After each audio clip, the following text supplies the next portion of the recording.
But you know what? Speaking about nostalgic movies that bring us back to our past, it is the 20th. Okay, I'm going to cry Ultimate right now. nostalgia. Oh my God, 20th anniversary of Star Wars Revenge of the Sith. Where has the time gone, Jamie? Goodness. I remember. I don't know. Don't ask me. I'll just be crying in the corner over here. I know. We're both gonna cry after this episode, rightfully so. But next month, by the time this episode is posted, it will be next month. It will be March, and theaters will be showing Revenge of the Sith. It'll be back in cinemas, and so you can go watch it back on the big screen. But the first time I watched it was at a midnight showing at the I believe the Harkins movie theater in Chino Hills, California. Wow. And I went with my friend, Tyler Prado. Shout out to you, Tyler, because we went in and, all the buzz about, of course, this is the culmination. This is when Anakin turns to the dark side and everyone knows he's going to fight Obi-Wan Kenobi and oh my God, and what's going to happen? Meaning, are we going to see Darth Vader? A lot of stuff in the air. But one thing that we were told was that there would be, I think they said 7 or 8 minutes of lightsaber fighting between Anakin and Obi-Wan Kenobi. Cool. So dang, that's a badass lightsaber fight for 7 or 8 minutes. And so right when that scene happened, my friend Tyler and I were sitting down, again, midnight showing, packed movie theater, people wearing Jedi robes and with lightsabers and whatnot. And as soon as when they go to Mustafar and then Obi-Wan Kenobi comes out and he's Anakin's you turned her against me. You've done that yourself. And then, no, if you're not with me, you are against me. And then the lightsabers ignite. My friend he looks over to me and goes, get ready for 7 minutes of lightsaber fighting. And I'm like, yeah. And so, of course, in the movie, it's broken up with scenes in between. But I think if you go back, they may culminate to 7 or 8 minutes. It was a Thursday showing, Thursday night, midnight. So the next morning we had school. This is my freshman year of high school. And so the next morning we had maybe 3 or 4 hours of sleep. But we go in, we were in the drama theater class together. And so we go in, still hyped and jazzed over what we just experienced. And we're in there and we're like, oh my God, I'm telling the whole class, we saw Star Wars Revenge of the Sith and the lightsaber fight was amazing. And then we recreated the lightsaber fight on the stage. We had a stage inside the classroom in the drama class, and we're going back and forth going, waving imaginary lightsabers. And so that's a core memory of mine of watching that midnight with one of my greatest friends of high school and then recreating that fight scene hours later in front of our classmates. And so that was a good spot, a good time for James. What about yourself? What a beautiful memory. Thank you for sharing that. Thank you. That's great. Yeah. I don't remember the circumstances of me going to see this movie, sadly. I feel like I saw it with my aunt, with PC, but I may have gone to go see it on my own this was, 2005? 2005. So I was a freshman in college. I had my first boyfriend, and he was a jerk, and he didn't like any of this nerdy stuff, so I feel like I probably went by myself. Or if he was there, maybe he, dampened the excitement. The only thing I remember that it was really great.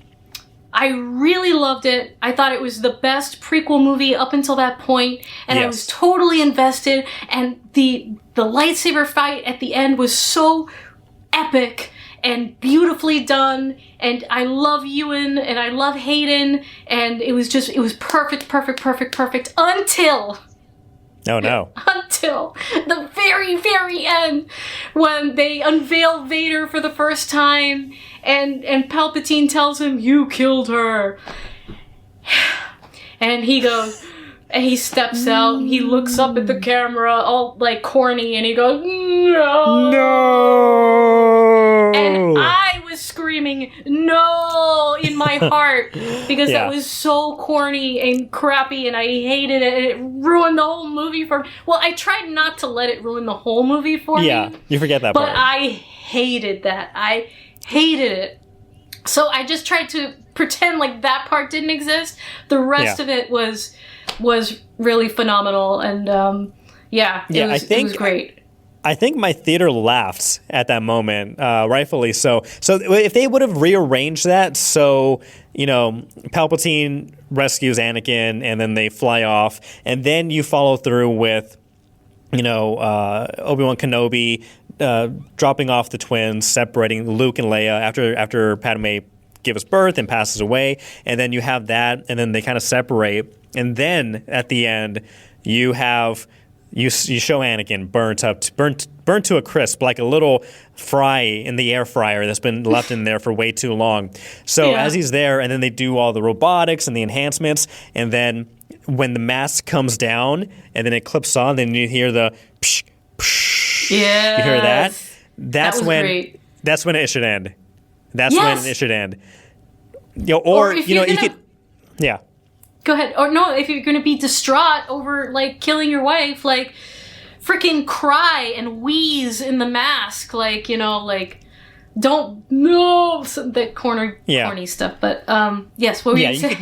You could even show him, being told you killed Padme, whatever, and then the crushing, which we did see, the crushing of all the gear and the robots in the room, and then show that. But but again, even that, I'm just in my head, like just he's still lying down on the table, and the mask comes down, and you see, the mask, the outside, the shiny, beautiful mask, just like boom, and then the breathing, and then you could pop back to Obi-Wan on Tatooine, and then you have like the sunset, the sun's sunset, and then that could have been the ending of it. But other than that, it's definitely the best film of that prequel trilogy. And and again, I was like 14, 15 years old at that time, and it was just perfect. It was the perfect theater experience. And a great follow-up afterwards, too. That's great. I'm so glad you have that, like, such a clear memory of, like, all of the circumstances around it, because that is a beautiful experience. How do you feel that it's 20 years later?